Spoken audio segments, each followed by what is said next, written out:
These aren't ordinary water jugs, and these shoes, they hold a story, a deeply personal one.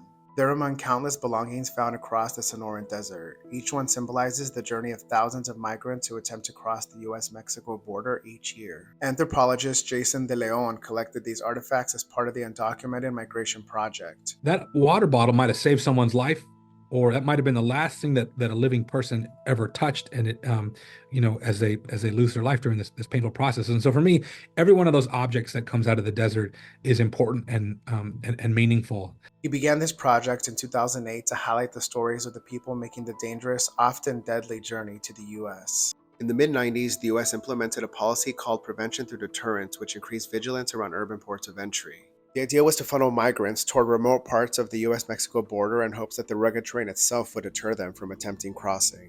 Death, however, hasn't proven itself to be the deterrent US authorities thought it would be. According to US Customs and Border Protection, they recorded 101,790 encounters with migrants crossing the US-Mexico border in September of 2024. This was a decrease from 301,981 encounters in December of 2023, the most recorded ever in a single month.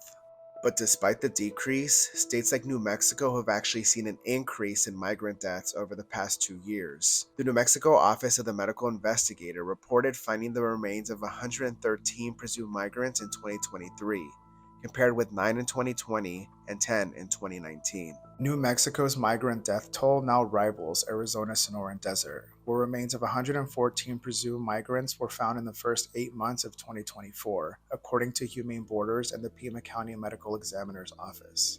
And that's where these shoes were found, inside of a backpack in Arizona's Sonoran Desert. If you look closely, you can see the words Te adoro, Te extraño, and Extraño los besos written on the side in ink. For me, what this really did was, with the inscription, really humanize the migration experience and add a human element to policy decisions that are often quite deadly and violent. The shoes, along with many other objects found in the Sonoran Desert, like this frame, were donated by Jason De León to the National Museum of American History in 2013. It's really important to understand that these objects don't exist in isolation, and that for me, they go into conversation with the narratives of the people themselves. Which is why when you look at something like this, you have to know that